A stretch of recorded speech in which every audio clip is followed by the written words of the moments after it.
One of the biggest names in the sports world today was the target of a hate crime. The Brentwood home of NBA superstar LeBron James tagged with a racial slur. Hawks forward Thabo Sefolosha is now saying for the first time that it was the police on the scene who broke his leg. You can see the scuffle with police during the incident in a parking lot. Police say Sterling Brown had parked across 2 handicapped parking spots. Raptors president Masai Ujiri was involved in an altercation with a sheriff's deputy. The deputy, Alan Strickland, filed a lawsuit against Ujiri, claiming he suffered physical, mental, emotional, and economic damages.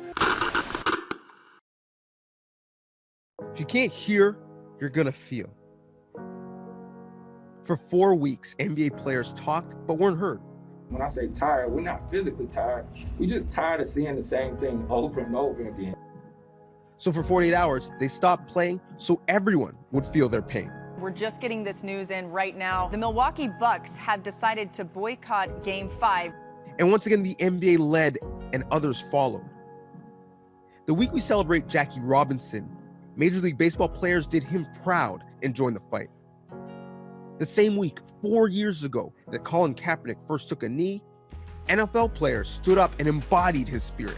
There's a systemic problem, and until the problem is fixed, this is going to be an all too common sighting.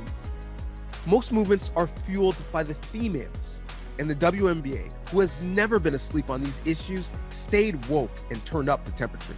If you have a problem with us saying Black Lives Matter, you need to check your privilege. Because yes, all lives matter, including the Black lives we're talking about. Sports has been a great distraction for an unrelenting 2020. But maybe we needed less distraction and more focus. Maybe we needed a bereavement leave from the fact that the only time I see Black people trending on my timeline, they're either dunking or dying. For those that question the battle cry, the plea, the statement of fact, Black Lives Matter.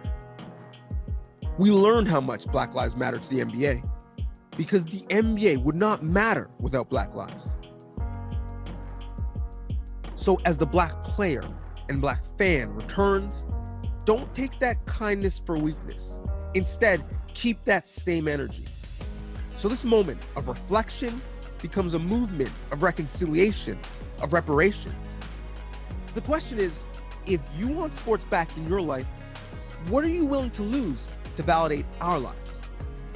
Martin Luther King lost his life. Colin Kaepernick lost his career. Masai Ujiri lost the purity of the moment he earned. But luckily, that interaction just ruined his day. For many others who look like him, that interaction ruins their life. Which is why these players have lost their patience. They're using their status to disrupt the status quo. They're endeavoring not just to be popular, but to be powerful. That's the true definition of an influencer, of a leader. So shout out to Fred, salute to Norm, respect to Nick, thank you, Masai. Chase that championship as hard as you're chasing change. So the games begin again, but the conversations continue. The revolution won't stop. The revolution will be televised.